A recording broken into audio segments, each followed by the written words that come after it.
Invocamos a la Santísima Trinidad, en el nombre del Padre, del Hijo y del Espíritu Santo. Amén.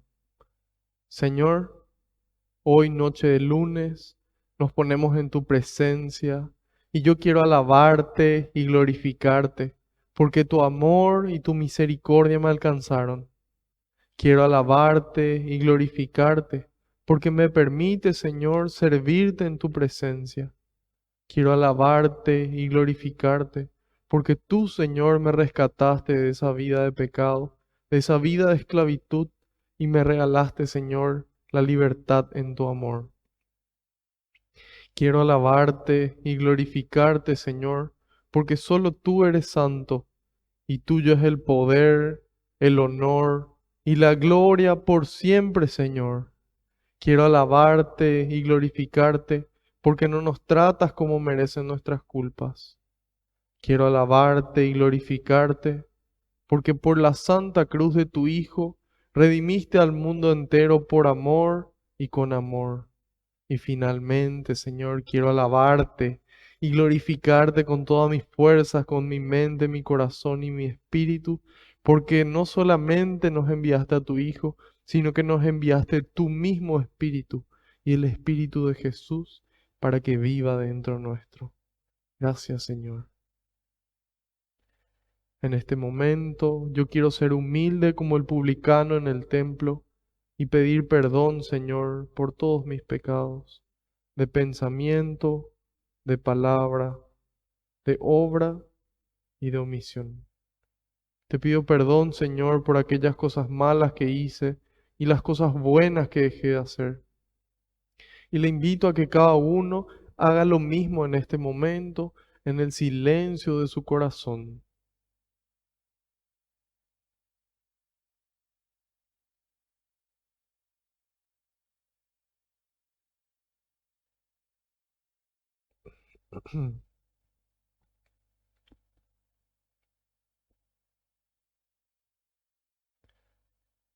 Te pido, Jesús, que se cumpla tu palabra. Tú dijiste que donde dos o más se reúnan en tu nombre, ahí vas a estar vos presente, Señor. Y nosotros sabemos que aunque no te podamos ver, tú estás aquí entre nosotros, reunidos en tu nombre.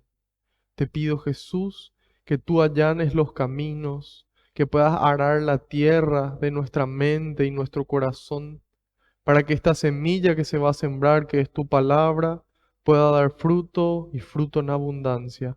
En algunos el 30, en otros el 60 y en otros el 100%, Señor. Frutos de amor, frutos que permanezcan en los corazones, que reciban esos frutos. Te pido, Señor, que yo disminuya por completo y seas tú el que pueda obrar a través mío. Que yo pueda, Señor, achicarme para que seas tú el que crezca. En este momento, Señor, quiero poner en tus manos cada pedido de oración que recibimos, cada intención que los aquí presentes y los que están del otro lado de la pantalla traen en el corazón, incluso aquello que no nos animamos a pedir. Todo en tus manos, Señor.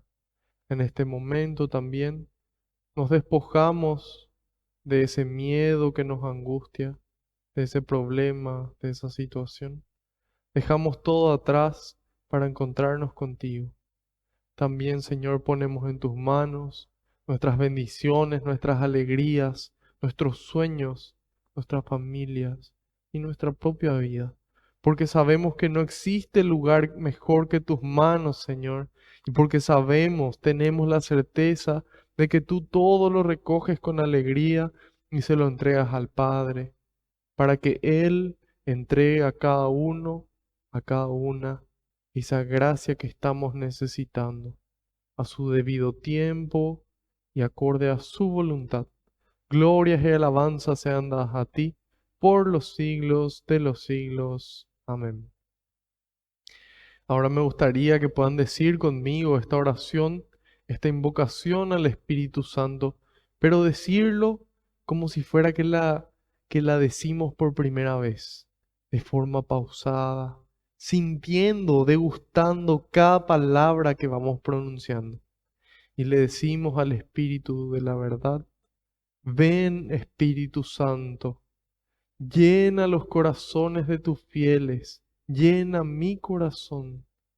Envía, Señor, tu Espíritu, y todo será creado, y renovarás la faz de la tierra.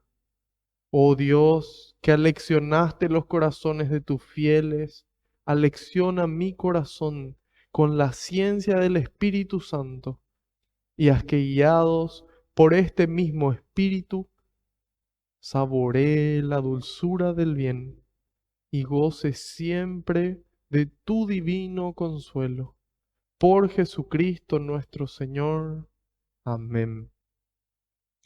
Ahora quiero pedirles, queridos hermanos, que en un momento de silencio intercedan por mí ante el Padre, para que todo lo que transmita sea su voluntad con las palabras del Hijo, y que sea el Espíritu Santo el que obre con intensidad en ustedes y en mí también.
Amén.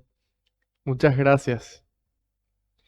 Hoy vamos a ver en nuestra primera lectura, vamos a ver la carta a los Romanos, vamos a continuar. Estuvimos viendo el capítulo 12, empezamos del 1 y fuimos yendo hasta el final de ese capítulo. Hoy vamos a ver el capítulo 13. Esta carta a los Romanos se encuentra inmediatamente después del libro de Hechos de los Apóstoles y es la carta que San Pablo había escrito a los cristianos de Roma en aquel entonces, a esa comunidad que vivía en Roma, pero sin embargo, esta carta hoy está escrita para cada uno de nosotros. Hoy, 24 de mayo, lunes 24 de mayo, San Pablo desde el cielo nos dirige estas palabras a vos y a mí. Vamos a ver el capítulo 13, pero solamente la mitad. Entonces así vamos a poder profundizar en la medida justa. Vamos a ir del versículo 1 hasta el versículo 7. Romanos 13, del 1 al 7. Cada uno en esta vida debe someterse a las autoridades, pues no hay autoridad que no venga de Dios, y los cargos públicos existen por voluntad de Dios. Por lo tanto, el que se opone a la autoridad se rebela contra un decreto de Dios y tendrá que responder por esa rebeldía. No hay por qué temer a las autoridades cuando se obra bien, pero sí cuando se obra mal. ¿Quieres vivir sin tener miedo a las autoridades? Pórtate bien y te felicitarán. Han recibido de Dios la misión de llevarte al bien. Y si te portas mal, témelas, pues no tienen las armas sin razón. También tienen misión de Dios para castigar a los malhechores. Así pues, hay que obedecer, pero no solamente por miedo al castigo, sino por deber de la conciencia. Por la misma razón, pagan los impuestos y deben considerar a quienes los cobran como funcionarios de Dios. Den pues a cada uno lo que le corresponde, el impuesto si le debe el impuesto, las tasas si se le deben las tasas, obediencia si corresponde obedecer, respeto si se le debe respeto. Palabra de Dios, te alabamos, Señor. Hoy el Señor nos dirige estas palabras y no creo que sea coincidencia, sino una diosidencia más bien, porque Dios no llega tarde, Dios no se equivoca, Dios no juega al azar, sino que Él siempre actúa en el momento preciso. Entonces, estamos viviendo realmente un tiempo muy difícil a nivel mundial, tanto por la pandemia como como por la corrupción existente en los diferentes gobiernos del mundo. Entonces, aquí San Pablo nos da un mandato claro. Dice, obedecer a las autoridades. Sin embargo, cuando nosotros leemos las palabras aquí expuestas por San Pablo, pareciera de que nada tienen que ver nuestros gobernantes con los gobernantes que se citan aquí. Entonces, es ahí donde entra la instrucción para los gobernantes. Cuando nosotros leemos el libro de Jueces,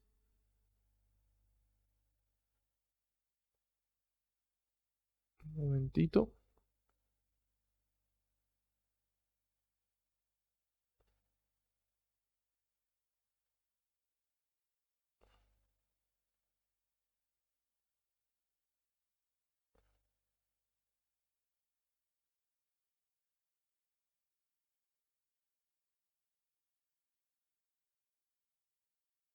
un segundo por favor, gracias por su paciencia.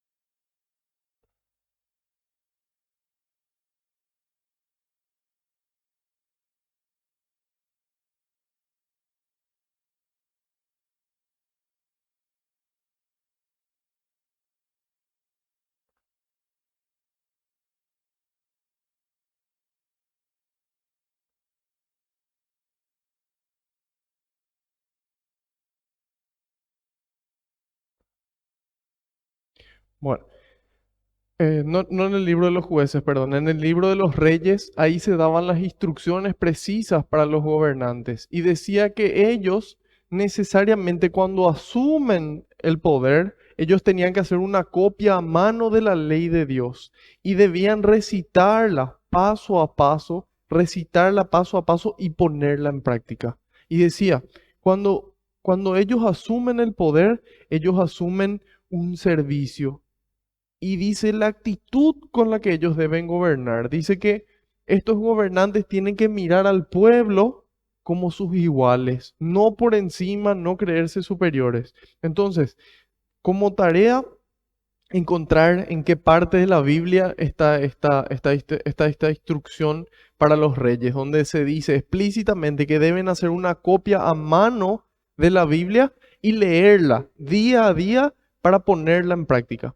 Entonces, en la medida en la que las autoridades actúan de esa forma, entonces se entiende de que ellos tienen esa misión de llevarnos al bien y vamos a empezar a creer que tienen esa misión.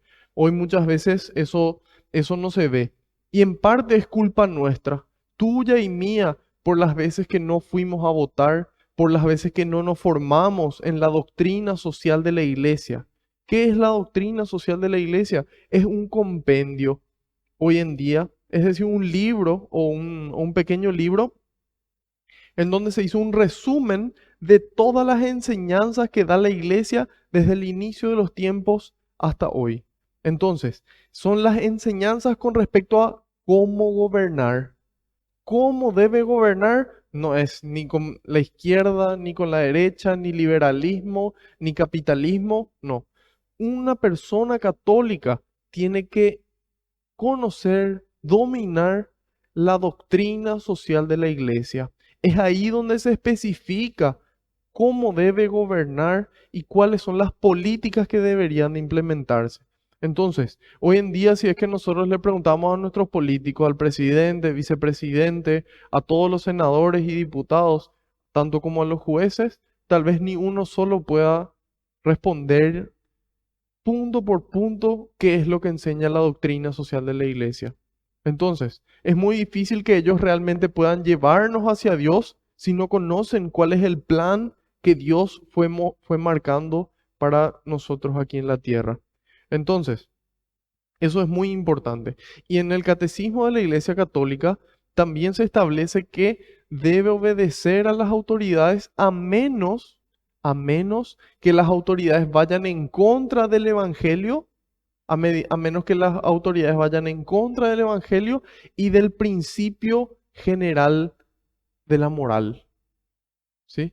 Entonces, cuando las autoridades, por ejemplo, promulgan leyes a favor del aborto, a favor de la eutanasia, entonces nosotros como cristianos no solamente no debemos obedecer, sino que tenemos la obligación de manifestarnos en contra. Tenemos la obligación de manifestarnos en contra. Cuando nuestras autoridades actúan en contra del Evangelio y en contra del principio general de la moral y de la ética, entonces nosotros tenemos la responsabilidad como seguidores de Cristo de manifestarnos en contra. Sin embargo, aquí hoy estamos hablando de la obediencia. Aquí en Paraguay tenemos un problema gravísimo de obediencia, muy, muy grave de obediencia y evidentemente que tendrá sus raíces en los pésimos gobernantes que en algún momento tuvimos y las consecuencias de esos gobiernos. Sin embargo, aquí en Paraguay tenemos un grave problema con la obediencia. Nosotros tenemos aproximadamente un 50% de evasión fiscal, es decir, un 50% de las personas que tienen que pagar sus impuestos no pagan, no pagan. Y quién sabe cuántas leyes hay que diariamente son violadas, pero que simplemente no fueron denunciadas y por lo tanto no tuvieron su consecuencia legal. Sin embargo, aquí esta es la instrucción para vos y para mí, para ustedes que están aquí presentes y para mí también, así como los que están del otro lado de la pantalla. Dice, cada uno en esta vida debe someterse a las autoridades. Así también tenemos ese problema de desobediencia, y yo creo que a nivel mundial, con respecto a la autoridad que Cristo otorgó a San Pedro, que Cristo otorgó a la iglesia, a la única iglesia instituida por Cristo. Hoy estamos viviendo, queridos hermanos, un episodio tristísimo, tristísimo, que yo les ruego que por favor oren por esta situación por la que está pasando la iglesia, por esta rebelión que está viviendo la iglesia de Alemania, en donde van en contra de las palabras del mismo Jesús.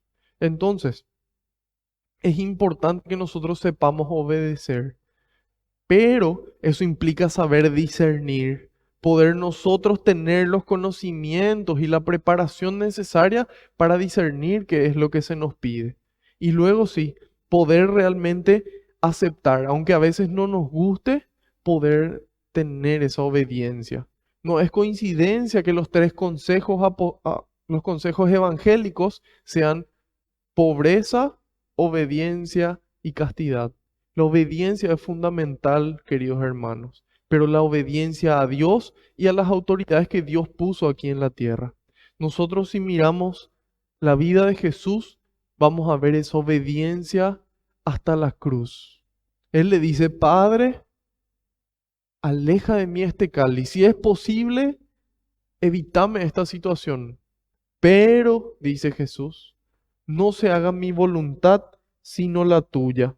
Entonces, es ahí donde entra esa obediencia, donde tenemos la certeza de que Dios sabe más que nosotros, de que Dios nos ama más que nosotros, a nosotros mismos. Entonces, cuando Dios nos pide algo es por nuestro propio bien, por nuestro propio bien, por el bien de nuestro entorno y por el bien de toda la humanidad inclusive.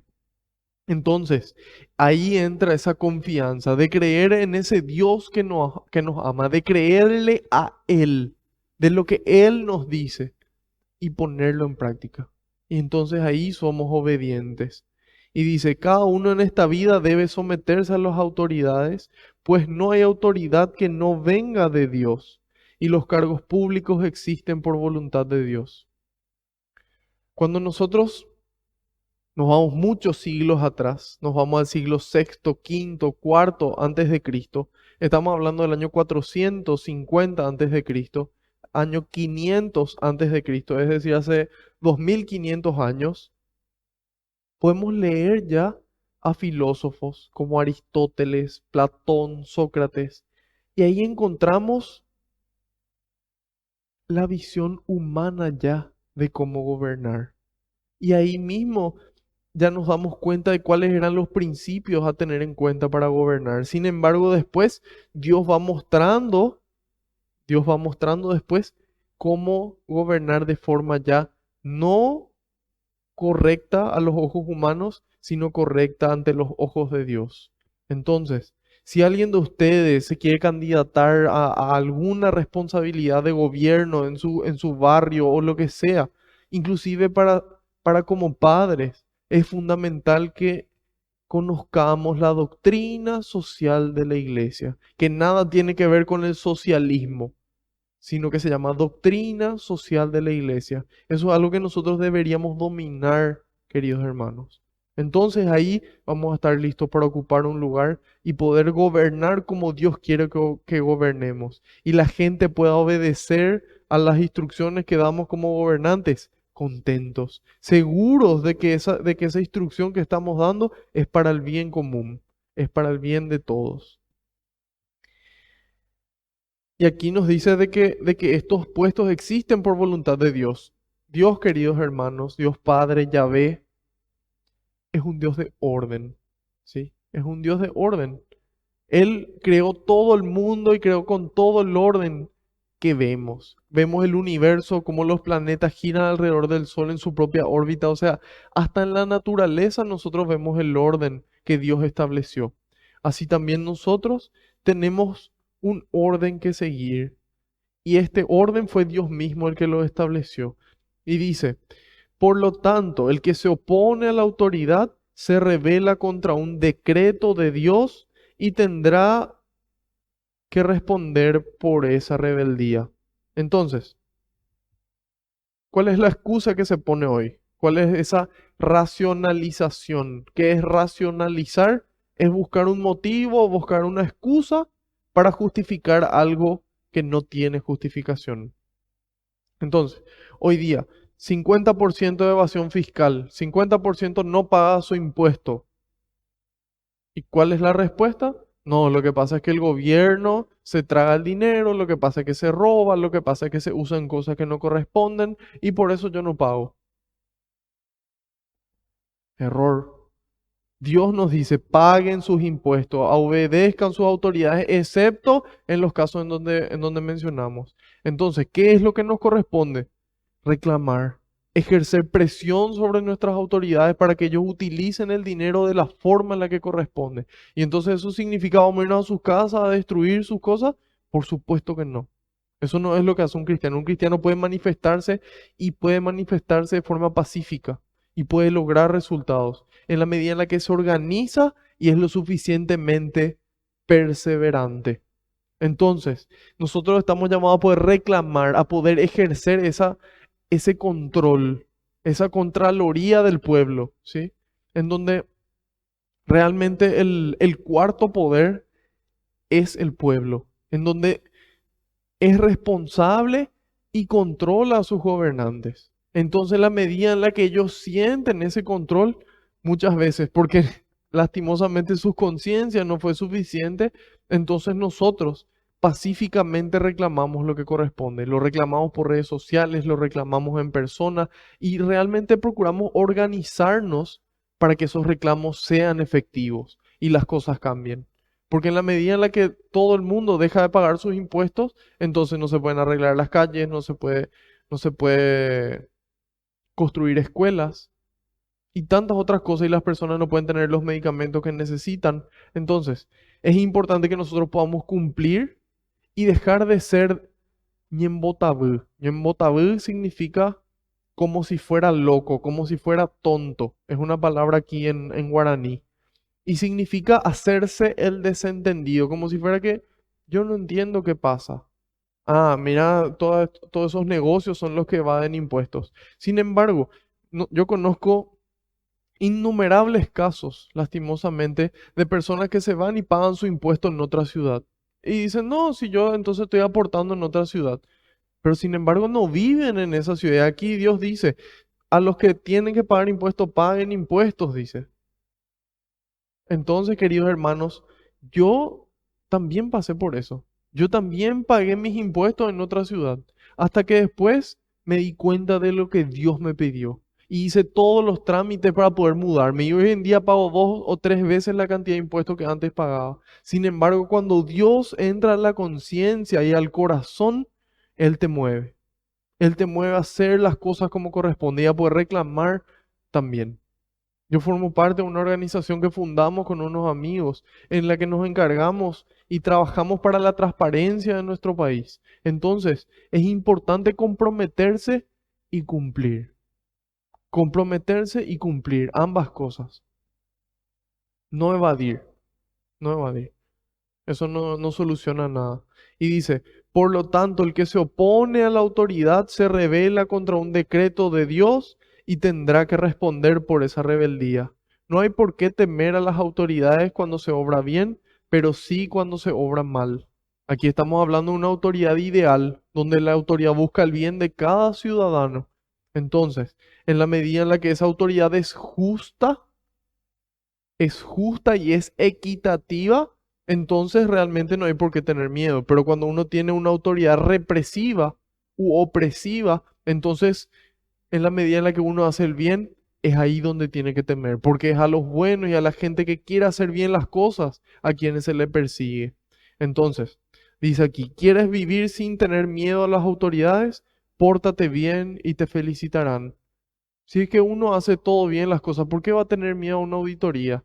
Si es que uno se comporta como buen ciudadano, ¿por qué va a tener miedo a la policía? Entonces, siempre y cuando asumiendo una policía como corresponde, no una policía que muchas veces tienda a una corrupción, le planta evidencias a las personas. Entonces, depende. Estamos hablando aquí de un caso ideal. Sin embargo, independientemente a los gobernantes, independientemente a las fuerzas de seguridad, nosotros estamos llamados a poder cumplir. Y eso nos da una serenidad de que aunque nadie nos vea, sabemos de que Dios nos ve. Y entonces, eso nos da una tranquilidad, te da una paz en la conciencia. Uno puede irse a dormir tranquilo, sabiendo de que hizo todo lo mejor que pudo. Y todo lo mejor que pudo, no acorde a su conciencia, sino a lo que Dios mismo le pide. Y dice en el 4, han recibido de Dios la misión de llevarte al bien. Esa es la misión que recibieron nuestros gobernantes, querido hermano. Y es por eso que nosotros estamos llamados primero a ser gobernantes de nuestra propia casa. Vos de tu casa y yo de la mía. Y poder gobernar como Dios quiere que gobernemos. Y así vamos a empezar por nuestra casa, por nuestra familia. Después continuamos por nuestro barrio, por nuestra ciudad, por nuestro departamento, por el país y algún día al mundo, si es que Dios quiere. Entonces, si es que Dios quiere y nosotros ponemos de nuestra parte, por supuesto. Entonces, dice aquí, y si te portas mal, témelas, pues no tienen las armas sin razón. También tiene la misión de Dios para castigar a los malhechores, es decir, para poder impartir esa justicia como Dios mismo la impartiría.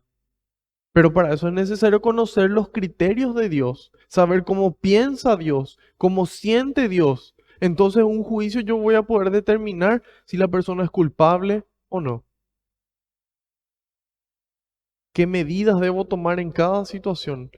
Sin embargo, tenemos un gobierno que probablemente, y según lo que se percibe, no tiene estos conocimientos de Dios. Y al contrario, es como que se quiere separar por un lado Dios, por otro lado el Estado. Sin embargo, en la medida en la que los católicos nos involucremos y vivamos nosotros como Dios quiere que vivamos y podamos ocupar puestos, vamos a poder llevar a Dios a esos puestos, vamos a poder llevar a Dios a toda la gente que así lo necesite. Así como, por ejemplo, esa jueza en Estados Unidos, que es un ejemplo de católica, es una persona formada, es una persona que honestamente llegó hasta su puesto y ella es un ejemplo de lo que un católico puede hacer ocupando un lugar como Dios quiere. Lastimosamente aquí en Paraguay también tuvimos ejemplos de personas que salieron de la iglesia para gobernar y ahí fueron la esperanza del pueblo y sin embargo defraudaron. Y ahí nos damos cuenta de que había realmente dentro del corazón. Si Dios reinaba, esos hechos jamás hubiesen ocurrido. Jamás. Si era Cristo el que con su amor reinaba y era el Espíritu Santo el que guiaba, tantas acciones que se llevaron a cabo de destrucción y de corrupción no hubiesen ocurrido jamás. Entonces, a pesar de las apariencias, cuando nosotros entramos en el corazón, ahí podemos darnos cuenta si es que está Dios, si es que está ese Espíritu Santo o no. Y finalmente, cuando miramos los frutos, ahí podemos confirmar. Son los frutos lo que hace que la gente crea. Y dice, así pues, hay que obedecer, pero no solamente por miedo al castigo, sino por deber de la conciencia.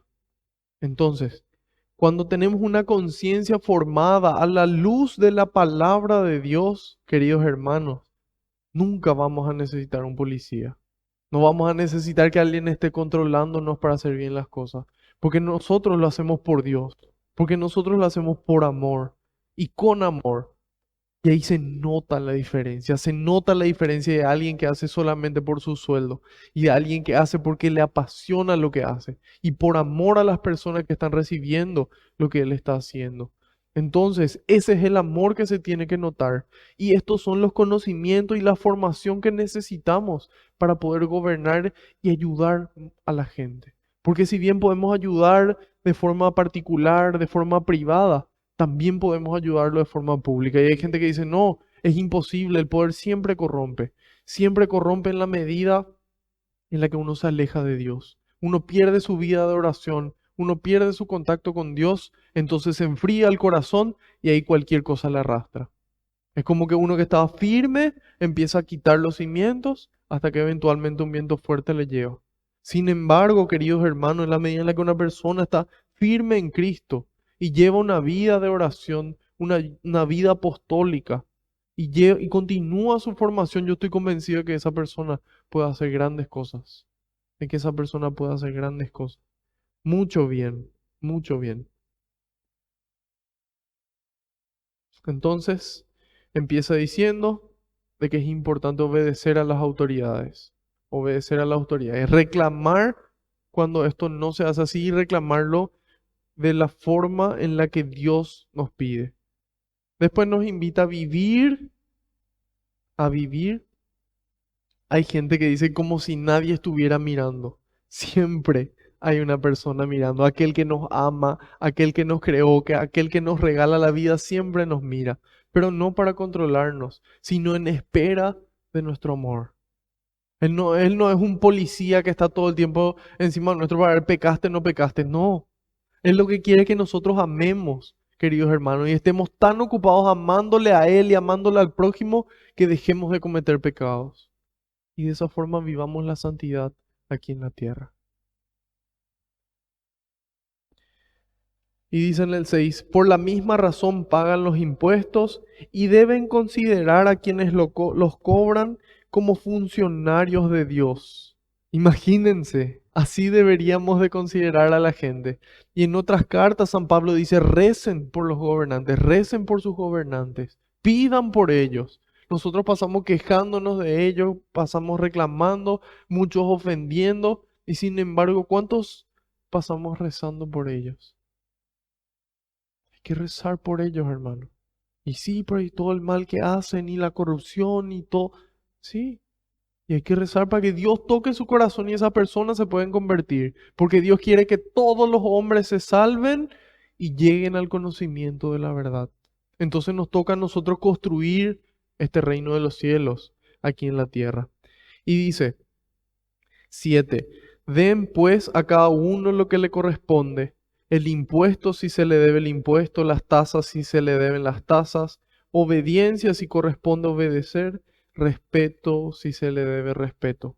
Es decir, seamos ejemplos, ejemplos vivos del amor de Dios, del dominio propio que Dios da, fruto del Espíritu Santo, de esa vida interior. Entonces, queridos hermanos, haciendo un resumen, ¿qué nos pide Dios hoy a través de San Pablo? Obediencia, denuncia en caso de que vemos cosas, no ser cómplices. Después nos pide hacer el bien sin que nadie nos controle, sabiendo de que lo que nosotros hacemos bien lo hacemos como respuesta de amor a aquel que nos ama. De esta forma pasamos al libro de Hechos de los Apóstoles. Continuamos, estamos llegando ya prácticamente al final. Estamos en el capítulo número 25 del libro de los Hechos de los Apóstoles. Habíamos visto ya todo un recorrido de cómo el Espíritu Santo fue obrando en los apóstoles y en esa primera comunidad, en esos discípulos del Señor. Y cómo fueron obrando. Vimos particularmente a San Pedro y ahora estamos viendo a San Pablo. Entonces, cuando nosotros vemos los frutos que dieron, que ya no fue Cristo solamente el que obró los milagros, el que amó, el que dio las lecciones, sino que fueron su iglesia la que continuó, esa iglesia que Él instituyó. Entonces ahí nosotros nos damos cuenta de que esa es nuestra herencia, de que ese es el depósito de la fe que nosotros recibimos y que tenemos que guardar y cuidar como un tesoro muy precioso. Hay mucha gente que no lo recibió. Sin embargo, a vos y a mí, Dios nos eligió para esto. Dios nos eligió. Vamos a Hechos de los Apóstoles. Habíamos visto en el capítulo 23, al final del 23, que Jesús le decía a San Pablo de que él, así como dio testimonio en Jerusalén, él también iba a dar testimonio en Roma. Y ahí nos damos cuenta del coraje que nos da. Imagínense, no solamente tenía que dar testimonio en su casa, en la calle, en donde él trabajaba, sino que frente a la persona más poderosa sobre la faz de la tierra en aquel entonces. Sin embargo, San Pablo, convencido y con la fortaleza del Espíritu Santo, él avanza.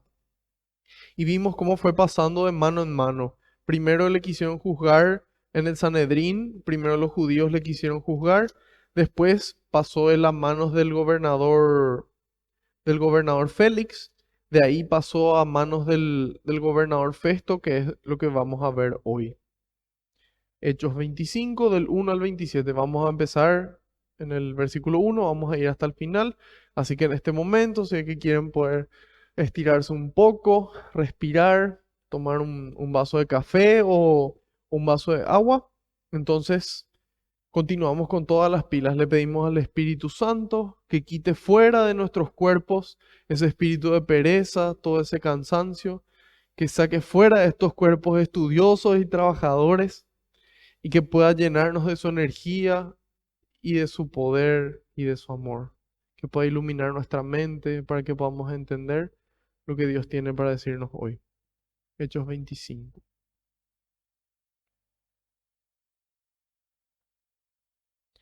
Tres días después de su llegada a la provincia, Festo subió de Cesarea a Jerusalén.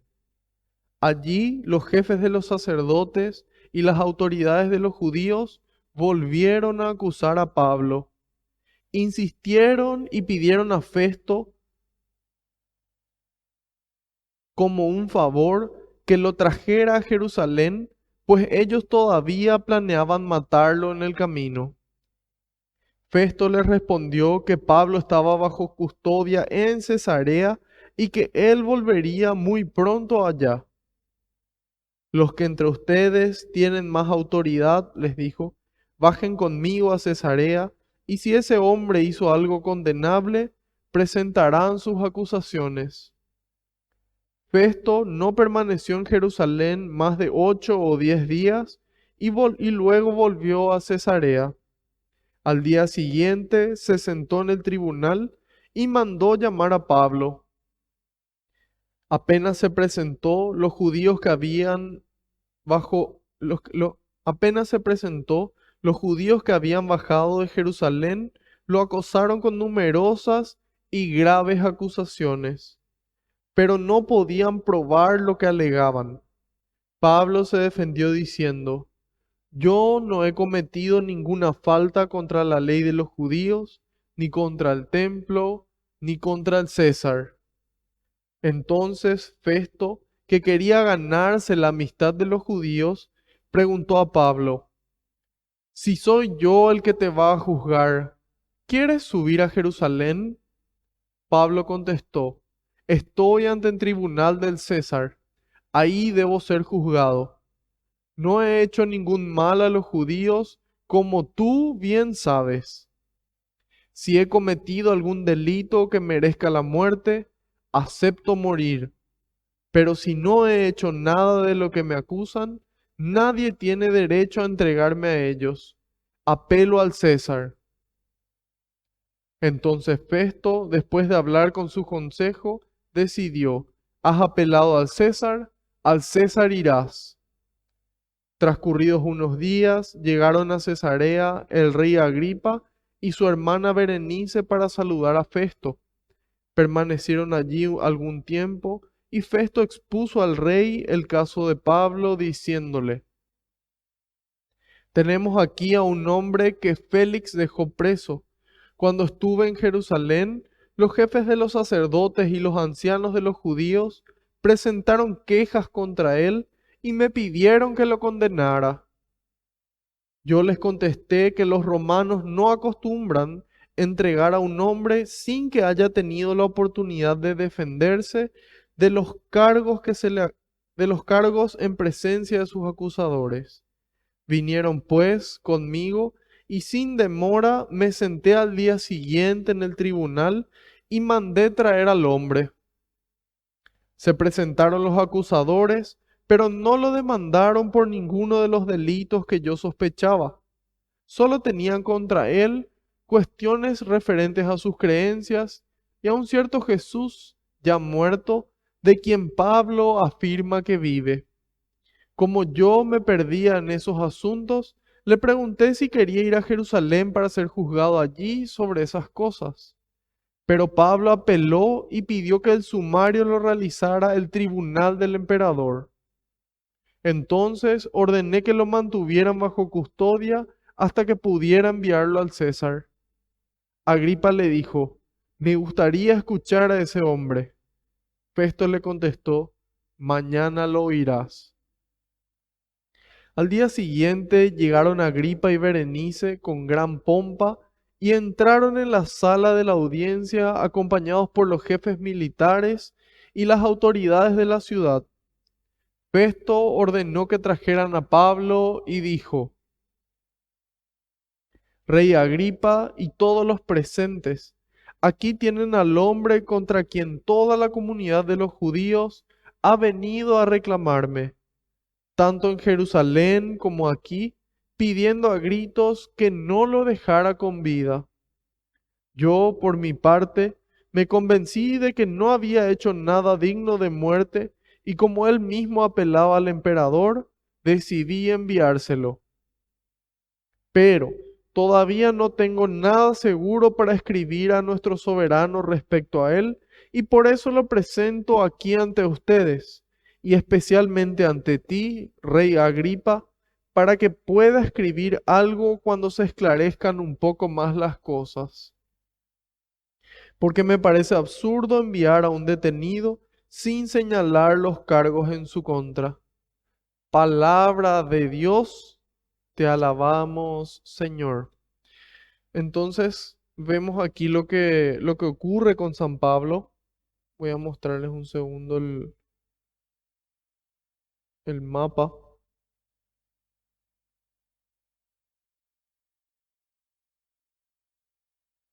Bueno, si nosotros miramos en el centro mismo, podemos ver que dice Galilea, un poco más abajo dice Samaria, y más a la izquierda, ya ahí cerca de donde está el mar Mediterráneo, dice Cesarea. Esa es la ciudad de Cesarea que está en un nivel prácticamente ya al nivel del mar, y otro al nivel del mar ya que tiene costa. Y si nosotros miramos en este mapa, Judea está más abajo de Samaria. Vamos a ver si es que está el otro.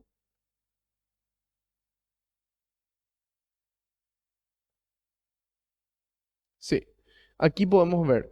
En la parte inferior, en el medio mismo, podemos ver de que hay un poquito de agua que dice Qumran. Y si vamos un poco más a la izquierda, vemos la ciudad de Jerusalén. Al tener un color más marrón en el mapa es porque la ciudad estaba en un pico más elevado. Entonces, ahí en Jerusalén era a donde querían que Pablo venga. Cesarea está, vamos más hacia arriba, en el centro mismo dice Samaria y dentro del territorio de Samaria a la izquierda dice Cesarea. Entonces ahí vemos dónde estaban ambas ciudades, Cesarea y Jerusalén. Esto sería lo que es el territorio de Palestina. ¿Y qué ocurre?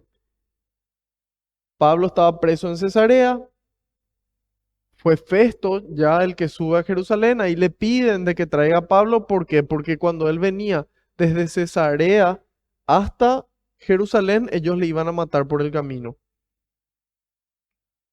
Entonces ahí ya estamos ubicados geográficamente donde ocurrieron estos hechos.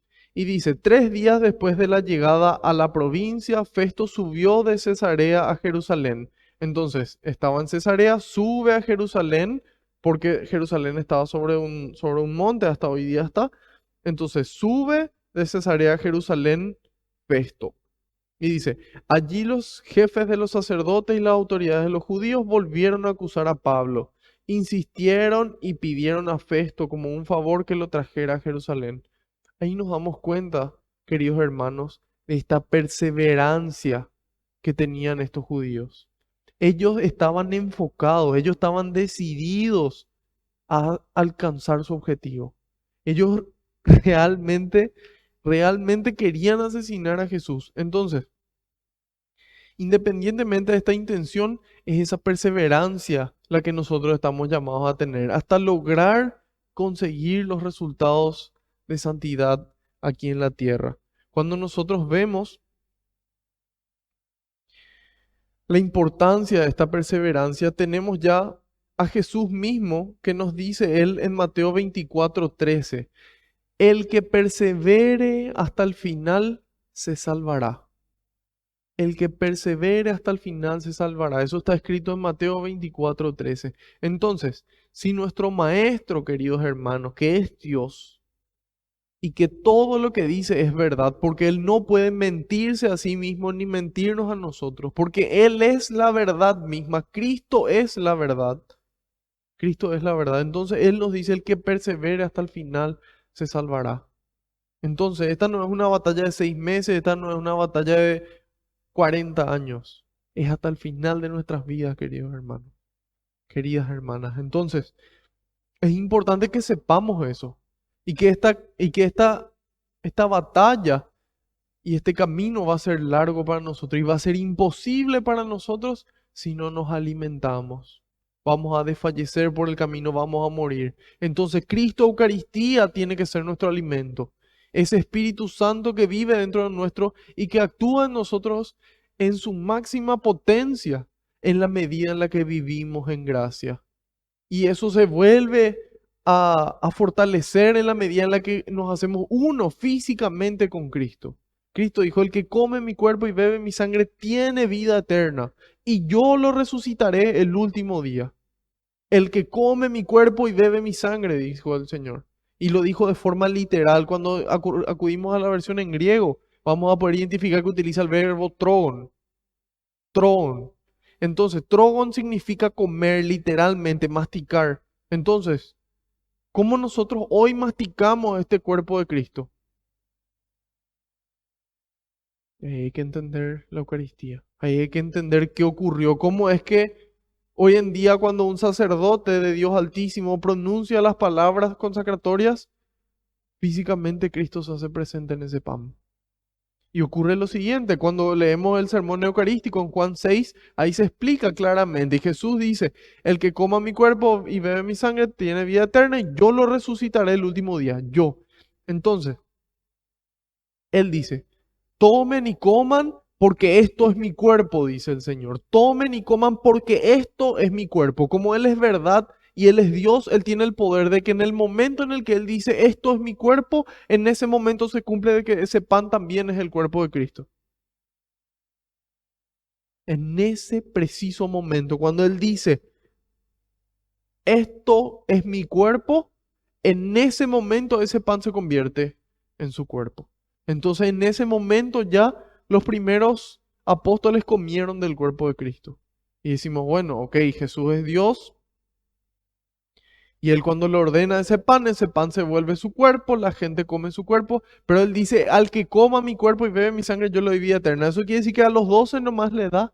¿Y qué pasa con el resto de la humanidad? ¿Qué pasa con nosotros hoy 20 siglos después? 21 siglos después. Estamos condenados, no vamos a recibir la vida eterna. Cristo no nos va a resucitar a vos y a mí. No, sino que Cristo en esa noche de jueves instituyó la Eucaristía y permitió que cuando Él dice, hagan esto en memoria mía, dice en memorial mía. Y eso significa que vuelve a renovarse, vuelve a vivirse. Entonces le dio ese poder a los sacerdotes, a esos primeros sacerdotes, a los apóstoles, de poder consagrar. De poder consagrar, que cuando ellos pronuncian esas mismas palabras lo hacen in persona Christi, se llama. Es decir, que es Cristo mismo el que está pronunciando. Y si es Cristo el que pronuncia, el pan vuelve a ser su cuerpo y el vino vuelve a ser su sangre. Tomen y beban porque esto es mi sangre que será derramada por ustedes para el perdón de los pecados. Entonces, cuando el sacerdote lo hace in persona Christi. Cuando empieza la consagración del pan y del vino, él pone sus manos sobre el pan. Pone sus manos sobre el pan y el vino.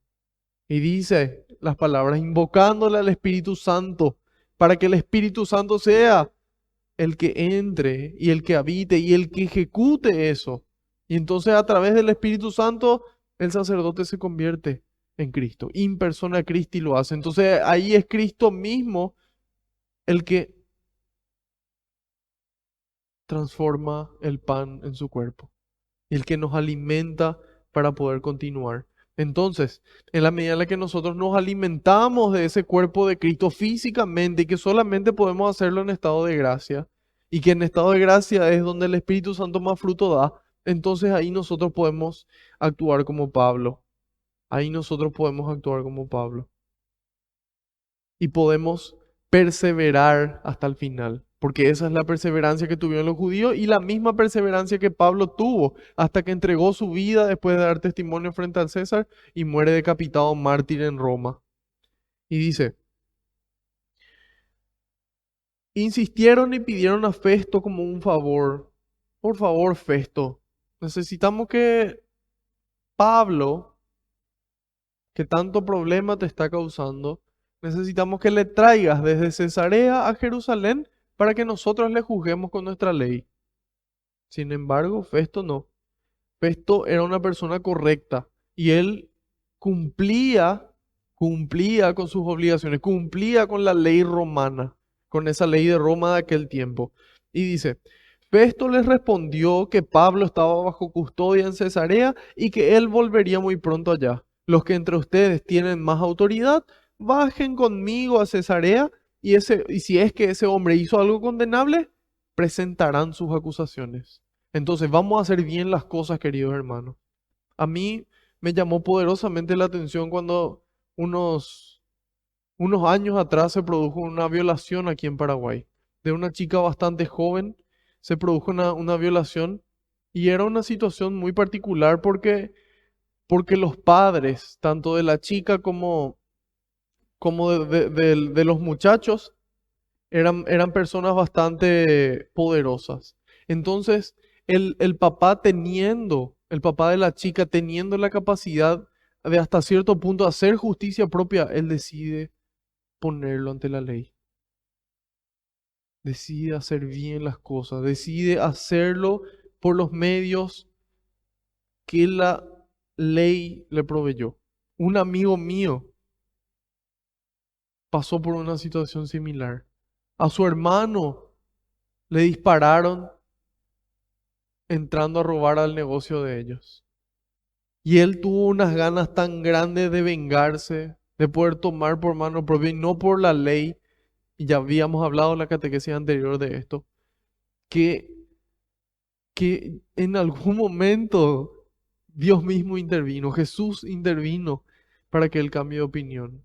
Y le dijeron, no, no vale la pena, no hagas esto. Y él cambió y logró finalmente proceder a través de la justicia. A pesar de que sepamos de lo torcida que muchas veces está nuestra justicia, nosotros estamos llamados a poder obrar como Dios nos pide. En este caso, Festo hizo eso. Y dice, bueno, ustedes me piden que Pablo baje de Cesarea, suba de Cesarea a Jerusalén. Yo les digo, no, si ustedes tienen algo que acusar, ustedes, los de mayor autoridad, van a ir y van a presentar los hechos. ¿Por qué? Porque cuando eso ya existía lo que se llama la inocencia por, por defecto. O sea, uno es inocente hasta que se pruebe lo contrario. Uno es inocente hasta que se pruebe lo contrario. Hoy en día muchas veces ya no es así. Uno tiene que probar de que uno no es culpable, no es que la otra persona tiene que demostrar de que yo soy culpable o de que el otro es culpable, evidentemente. Entonces, qué importante es que esta presunción, ahí me vino, presunción de inocencia se llama. Todos somos inocentes hasta que se pruebe lo contrario. Hoy en día hay ciertas acusaciones, especialmente de origen sexual y algunas de violencia, por ejemplo, en donde a la persona se le ataca y se le condena antes de saber, antes de que se pruebe, ya se le condenó. Por ejemplo, tenemos el caso del actor de Johnny Depp. Ese actor él recibió acusaciones de violencia y perdió todo, perdió su carrera, perdió sus papeles en las películas más taquilleras. Él fue el que actuó en Piratas del Caribe, para los que no le conocen. Y él perdió todo por estas acusaciones que él recibió. Y sin embargo, luego de su juicio, salió a la luz de que él era inocente. Entonces, queridos hermanos, estamos llamados a poder ser prudentes en nuestro juicio y poder seguir paso a paso, seguir las informaciones necesarias antes de poder afirmar algo y afirmar con una certeza terrible que puede demoler para siempre la vida de una persona. Tenemos que ser cuidadosos y no solamente lo que decimos con nuestra boca, sino lo que hacemos con nuestros dedos. Muchas veces no abrimos nuestra boca, pero las cosas que publicamos en las redes sociales son profundamente perjudiciales. Entonces estamos llamados a ser prudentes, a seguir paso a paso. Y ahí dice, Festo no permaneció en Jerusalén más que 8 a 10 días y volvió a Cesarea. Entonces de Jerusalén, 8 a 10 días, vuelve a Cesarea. Al día siguiente se sentó en el tribunal y mandó a llamar a Pablo. Esto nos da la pauta de que en este momento San Pablo ya se encontraba frente al tribunal romano, frente a un proceso, frente a un proceso de juicio ante la autoridad romana. Y dice, en el 7, apenas se presentó, los judíos que habían bajado de Jerusalén lo acosaron con numerosas y graves acusaciones, pero no podían probar lo que alegaban. Pablo se defendió diciendo, yo no he cometido ninguna falta contra la ley de los judíos, ni contra el templo, ni contra el César. Es decir, yo no cometí ninguna falta contra nadie, ni en lo civil, ni en lo legal, ni en lo religioso. Este es el ejemplo para nosotros. Si nosotros tenemos que resumir hoy qué es lo más importante de Hechos 25, es la forma de vivir de Pablo. Esa forma de vivir en donde él cumple en lo civil y en lo religioso. Entonces es una persona intachable, nadie le puede reclamar, nadie le puede reclamar. Y no solamente nadie, sino que ni su conciencia misma le reclama. Y eso le permite a él presentarse ante Dios para que sea Dios el que pueda darle esa corona de gloria que tenía preparado para él. Y dice, yo no he cometido ninguna falta. Entonces, Festo, que quería ganarse la amistad de los judíos, ya habíamos visto esto al final del 24, que Félix también buscaba ganarse ganarse la amistad de los judíos. Ahí ya habíamos hablado de qué tan importante es que nosotros busquemos primero agradar a Dios. Siempre a Dios primero y después a los hombres. Entonces, busquemos siempre primero agradar a Dios, obedecer a Dios y después a los hombres. Entonces, una vez que nosotros agradamos a Dios, sí podemos agradar a los hombres.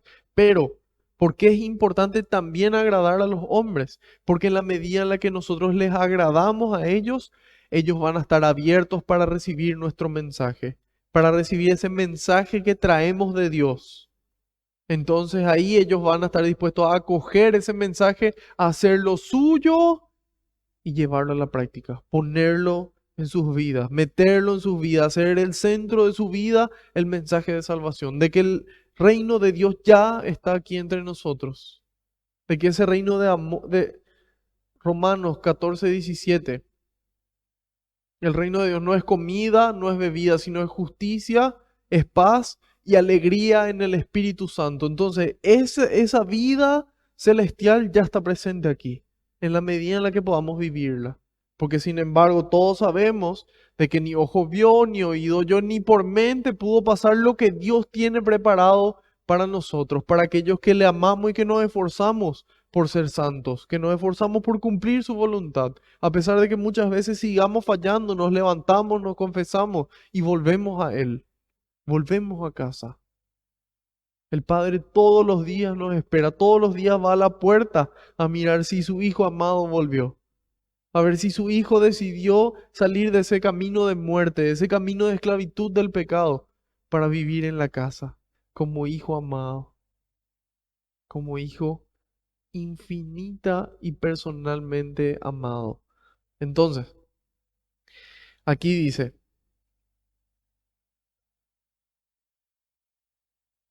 quería ganarse la amistad de los judíos. Y eso no tiene nada de malo, está bien querer ser amigo de ellos. El problema es que tenía que hacer él para ser amigo de ellos. Tenía que traicionar sus principios, tenía que traicionarle a Dios. A pesar de que él era seguramente gentil y él no creía. Pero bueno, para nosotros hoy sí. Busquemos primero siempre agradar a Dios. Y si por agradar a Dios somos motivo de desagrado de las personas, bienvenido sea. Hasta el punto de poder decir como San Pablo, todo lo considero basura, dice San Pablo. Todo lo considero basura comparado con el conocimiento de Cristo, con esa amistad con Cristo. Todo.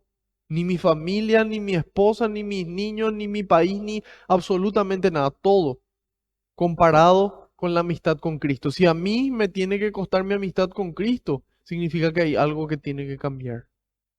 Hay algo que tiene que cambiar.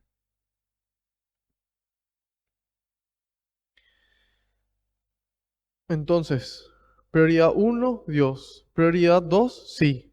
Siempre los hermanos. Siempre los hermanos. Entonces, en la medida en la que nosotros damos testimonio, nuestro testimonio tiene credibilidad por la forma en la que vivimos. Y dice, si soy yo el que te va a juzgar, le dice Festo a Pablo, ¿quieres subir a Jerusalén? Como diciéndole, bueno, si soy yo el que te va a juzgar, ¿qué querés? ¿Que yo te juzgue o querés subir a Jerusalén? Y Pablo tiene bien claro lo que dice. Y dice, estoy ante el tribunal del César y ahí debo ser juzgado. Yo no he hecho ningún mal a los judíos, como tú bien sabes. Es decir, vos sos consciente de que yo no cometí ningún mal. Así que apelo al César. Y dice, si he cometido algún delito que merezca la muerte, acepto morir. Pero si no he hecho nada de lo que me acusan, nadie tiene derecho a entregarme a ellos. Apelo al César.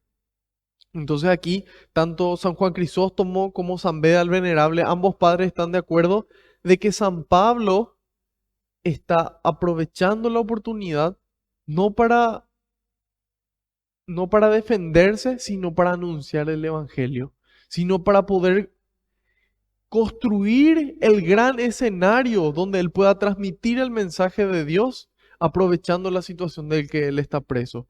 Entonces, muchas veces Dios permite situaciones en nuestras vidas, queridos hermanos, queridas hermanas, porque él puede quitar una bendición mucho más grande de ello. San Agustín nos enseñó eso. Y dice, si Dios permite el mal, es porque él puede quitar una bendición mucho más grande de esa. Entonces, permite que San Pablo esté preso para poder dar testimonio ante todo el mundo y ante la persona más poderosa sobre la faz de la tierra.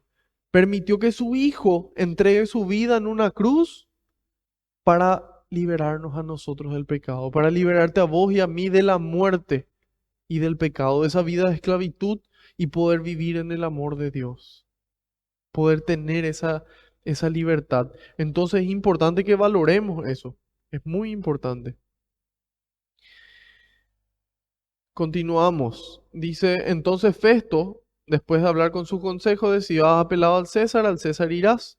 Transcurridos unos días, llegaron a Cesarea el rey Agripa y su hermana Berenice para saludar a Festo. Bueno, ¿quién es este rey Agripa?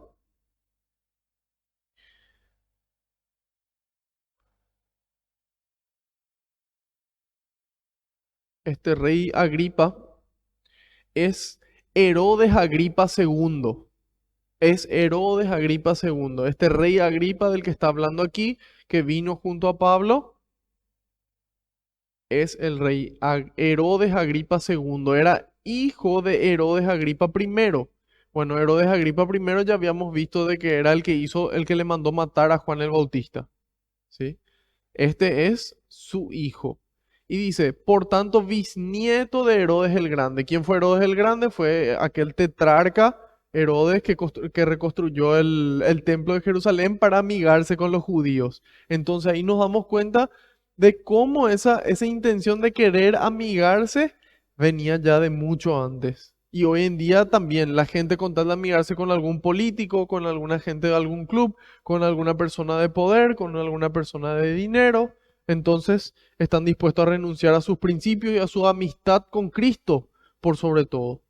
Y dice, nació este Herodes Agripa II, del que estamos hablando, en el año 27, en el año 27. Y dice, ya después de Cristo, como su padre había conseguido el favor de Roma y había recibido varios territorios al norte de Palestina, que se le permitía gobernar con el título de rey. Berenice era su hermana. Entonces, Herodes el Grande, nieto, Herodes Agripa I, Herodes Agripa I, bisnieto de Herodes el Grande, Herodes Agripa II, su hermana Berenice.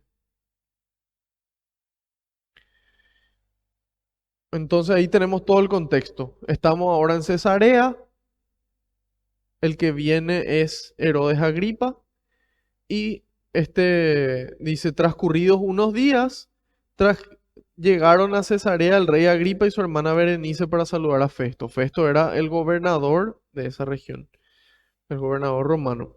Permanecieron allí algún tiempo y luego Festo expuso al rey el caso de Pablo, diciéndole, tenemos aquí a un hombre que Félix trajo preso. Cuando estuve en Jerusalén, los jefes de los sacerdotes y los ancianos de los judíos presentaron quejas contra él y me pidieron que lo condenara. Yo les contesté que los romanos no acostumbran entregar a un hombre sin que haya tenido lugar la oportunidad de defenderse de los cargos que en presencia de sus acusadores. Vinieron pues conmigo y sin demora me senté al día siguiente en el tribunal y mandé traer al hombre. Se presentaron los acusadores, pero no lo demandaron por ninguno de los delitos que yo sospechaba.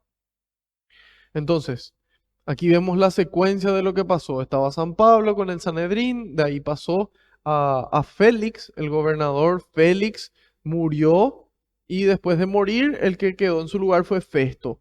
Entonces Festo después le trae al rey Agripa segundo, Herodes Agripa II, para presentarle el caso. Ahí vemos una secuencia de cómo fue pasando paso por paso.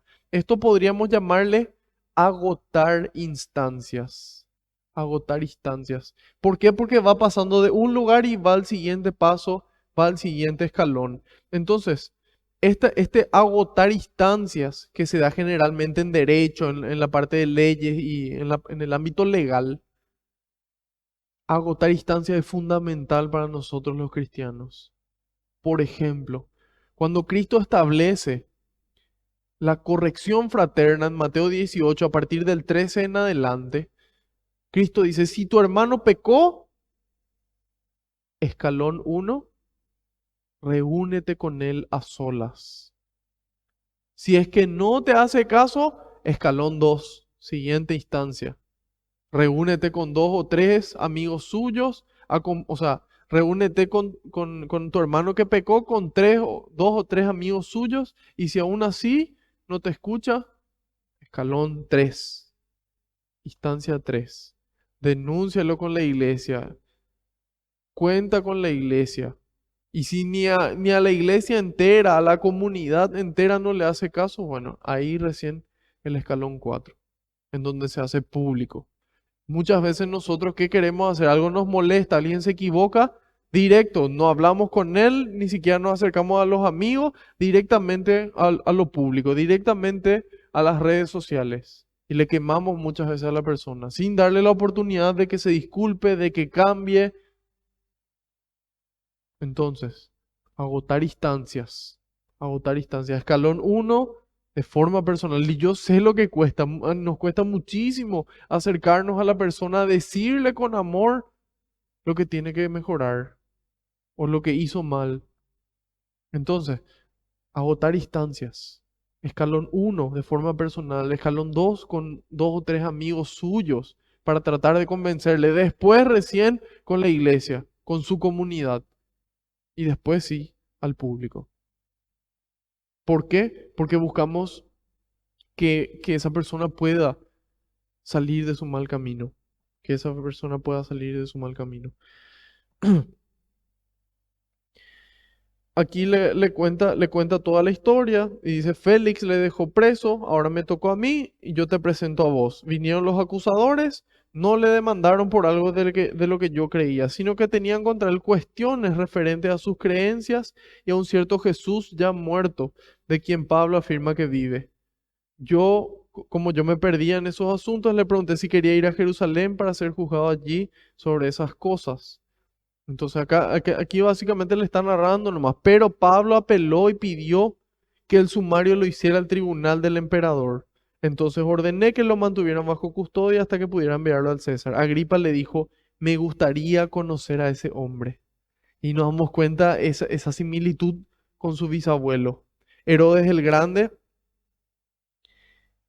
Herodes había querido conocer, bueno, en realidad creo que era Herodes Antipas, creo que fue el que le quiso conocer a Jesús, que era el hermano de su abuelo.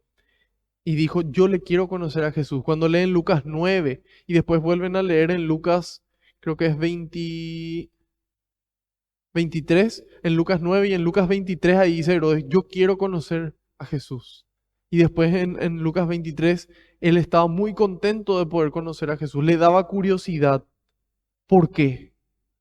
Por la forma en la que vivía Cristo, por las cosas que se decían de él. Entonces, así tiene que ser la vida de un cristiano. Tiene que generar curiosidad la vida del cristiano. Tiene que vivir con tal amor, con tal generosidad, con tal paz, con tal alegría que la gente tiene que querer conocerle. Tiene que tener esa curiosidad, ese asombro. Y así como ese Herodes tuvo por Jesús, ahora este otro Herodes tiene curiosidad por Pablo. Entonces, así tiene que ser nuestra vida y nada menos. Dios quiere que seamos santos, no buenos. Y nos da todas las herramientas para poder lograrlo. Así que no tenemos excusa. Es cuestión de tomar la firme decisión y caminar. Y si nos caemos, nos volvemos a levantar como el Señor con la cruz, a llegar de pie hasta el final, hasta entregar nuestra vida por su misión. Y dice, mañana lo irás. Al día siguiente llegaron Agripa y Berenice con gran pompa. Festo ordenó que trajeran a Pablo y le dijo: Rey Agripa, todos los presentes aquí están en contra de Pablo. Yo por mi parte me doy cuenta de que no hizo absolutamente nada, pero todavía no tengo nada seguro para escribir, dejar por escrito al tribunal que le va a juzgar. Entonces, sería bueno de que vos puedas conversar con él para ver si es que se esclarece algo más, porque me parece absurdo enviar a un detenido sin señalar los cargos en su contra. Entonces, queridos hermanos, resumen, qué, qué coraje el de San Pablo. ¿Y qué era lo que le daba tanta seguridad? Es que él vivía en la verdad. Él vivía en la verdad. Él dice: yo no he hecho nada. Y él habla de la verdad porque él sabe que es la verdad la que nos hace libres. Es la verdad la que nos hace libres. Y vemos aquí el contraste de Herodes Agripa II, perdón, de Festo y de Félix con la actitud de Jesús. Ya habíamos visto en la catequesis anterior, en Juan 6, Jesús le pregunta en el versículo 67: ¿y ustedes también se quieren ir? ¿Ustedes también se quieren ir? Él no deseaba agradarle a sus discípulos, él deseaba mostrarles la verdad, enseñarles el camino, enseñarles su camino que él mismo iba a vivir. Entonces él le preguntó: ¿ustedes también quieren irse? Y dijimos que nos toca a nosotros dar una respuesta. Decirle así como Pedro: Señor, solamente tú tienes palabras de vida eterna. ¿A quién iremos? Así como Josué respondió. Leemos en Josué 24:15. Y si no están dispuestos a servir al Señor, elijan hoy a quién quieren servir. Si no están dispuestos a servir a Dios, elijan hoy a quién quieren servir. Si a los dioses de sus padres, a los que vivían al otro lado del río. Pero yo, dice él, pero yo, dice Josué, mi casa y yo serviremos al Señor. Mi casa y yo serviremos a Yahvé. Y hoy nos toca poder responder, así como lo hizo Pablo, así como lo hizo Josué, así como lo hizo Pedro. Aquí estoy, Señor, para hacer tu voluntad. Solamente tú tienes palabras de vida eterna. Y nos damos cuenta de la importancia de la verdad porque Jesús dice en el versículo 8 del Evangelio de San Juan: ustedes serán verdaderos discípulos míos, sí, dice Jesús. Ustedes serán verdaderos discípulos míos, vos y yo, sí, sí que, si perseveran en mi palabra. La perseverancia que hablamos en la primera lectura. Si perseveran en mi palabra, serán verdaderos discípulos míos. Entonces, dice Jesús, cuando seamos verdaderos discípulos de la verdad y perseveremos en su palabra, conocerán la verdad y la verdad los hará libres. Conocerán la verdad, conoceremos la verdad cuando pongamos en práctica su palabra, perseveremos en su palabra, no algunos domingos, toda nuestra vida. Entonces ahí conocemos la verdad y esta verdad nos da una libertad interior que no se compara con nada sobre este mundo, nada en este mundo. Y aclara Jesús de que no solamente están los que viven en la verdad. Juan 8:44: Satanás es el padre de toda mentira, toda mentira. Entonces vivamos en la verdad, queridos hermanos. Y algún día a lo mejor el Señor nos llama a gobernar. Y ese día gobernemos como Dios nos pide, seamos fieles a Él y a su palabra. Y Jesús dice en Juan 14:15: si ustedes me aman, guardarán mis mandamientos. El que me ama cumple mis mandamientos, dice Jesús. Si verdaderamente le amas al Señor, si verdaderamente le amo al Señor, cumplimos los mandamientos. Y dice: en, y yo rogaré al Padre, les dará otro protector que permanecerá siempre con ustedes. El Espíritu de verdad. Es el Espíritu Santo, el Espíritu de Jesús, el Espíritu del Padre, el que vive dentro nuestro. El Espíritu de la verdad, a quien el mundo no puede recibir porque no lo ve ni lo conoce. Pero dice, ustedes lo conocen porque está con ustedes y permanecerá en ustedes. El Espíritu de Dios, hermano, está dentro tuyo y dentro mío y va a permanecer ahí hasta que nosotros tomemos la decisión de pecar. Ahí el Espíritu se aleja. El Espíritu de Dios no puede habitar en una casa sucia. Necesitamos acudir al sacramento de la reconciliación, limpiar la casa y ahí el Espíritu de Dios vuelve, el Espíritu de la verdad, el Espíritu con sus dones y que nos hace dar frutos de amor. amor, alegría, paz, mansedumbre, dominio propio. Eso es fruto, eso es el fruto. Y continúa él en Juan 16:3, y cuando venga él, el Espíritu de la verdad, los guiará en todos los caminos de la verdad. Toda la verdad va a reinar en nuestras vidas, en nuestra familia, en nuestros estudios, en la calle, en la iglesia, en todas partes. Y, y dice, imagínense lo importante que es el Espíritu Santo. Estamos terminando, así que fuerza, falta poco.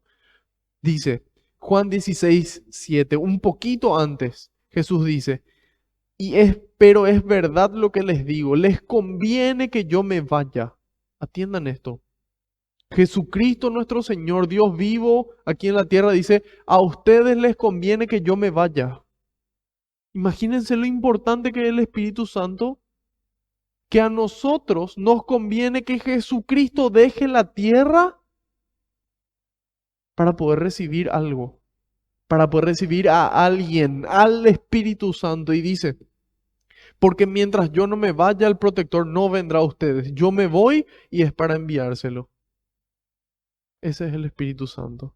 Es tan importante esta persona de la Santísima Trinidad de que conviene de que Jesús haya subido al cielo para que nos envíe el Espíritu que viva dentro nuestro y nos permita a nosotros construir el reino de Dios aquí en la tierra. Y que nos santifique, nos asemeje a Cristo. Y que cuando nos vea la gente caminando, vuelva a ver la imagen de Cristo caminando entre nosotros. Y le dé gloria a Dios. Y quiera enamorarse y por atracción, no por imposición, se acerquen a Dios, se acerquen a su iglesia.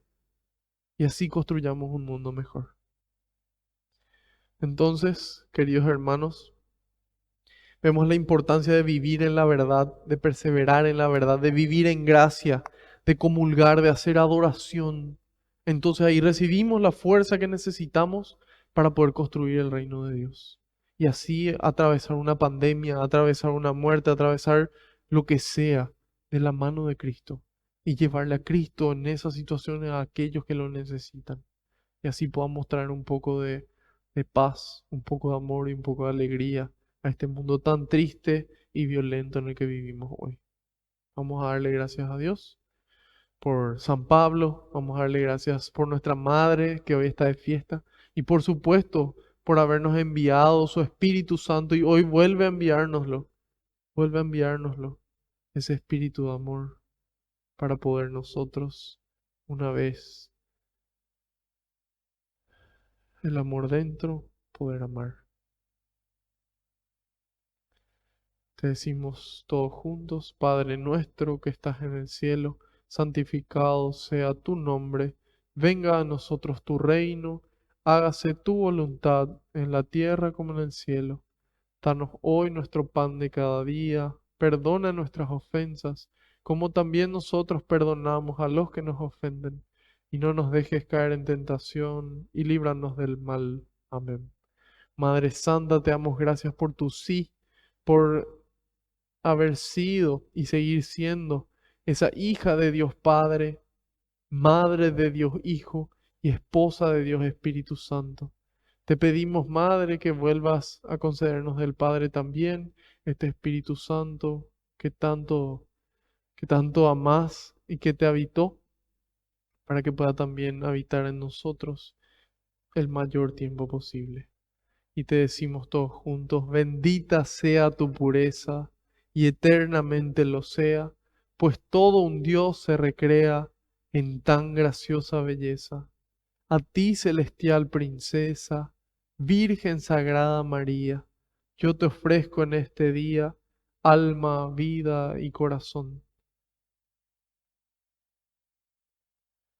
Mírame con compasión, no me dejes, Madre mía, morir sin tu santa bendición.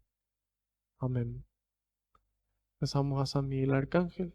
San Miguel Arcángel, defiéndenos en la batalla, sé nuestro amparo contra la perversidad y acechanzas del demonio. Reprímale Dios, pedimos suplicantes, y tú, príncipe de la milicia celestial, arroja al infierno con el divino poder a Satanás y a los demás espíritus malignos que andan dispersos por el mundo para la perdición de las almas. Amén. Bajo tu amparo nos acogemos, Santa Madre de Dios. No desoigas las súplicas que te dirigimos en nuestras necesidades. Antes bien, líbranos de todo peligro, oh Virgen gloriosa y bendita. Amén. Gloria al Padre, al Hijo y al Espíritu Santo, como era en el principio, ahora y siempre, por los siglos de los siglos. Amén. Alabado sea Jesucristo, por siempre sea bendito y alabado. Que la paz y la alegría del Señor nos acompañen a todas partes, en el nombre del Padre, del Hijo y del Espíritu Santo. Amén. Otro lunes más, otro lunes más. Gracias, queridos hermanos, por dedicar su tiempo a encontrarse con el Señor. Yo pienso que no existe algo mejor que encontrarse con Él, especialmente en su palabra y por sobre todo en la Eucaristía. Entonces, espero que si esta catequesis fue de bendición para ustedes, puedan compartirla, difundirla. Y si ya la están viendo desde YouTube, puedan darle me gusta al video y suscribirse al canal. Y de esta forma también están ayudando con con esta labor de evangelización y cumpliendo con el mandato del Señor de llevarle a Él y su palabra a todos los rincones del mundo. Nos veremos el próximo lunes a la misma hora por el mismo canal. Dios mediante y por delante. Buenas noches. Adiós.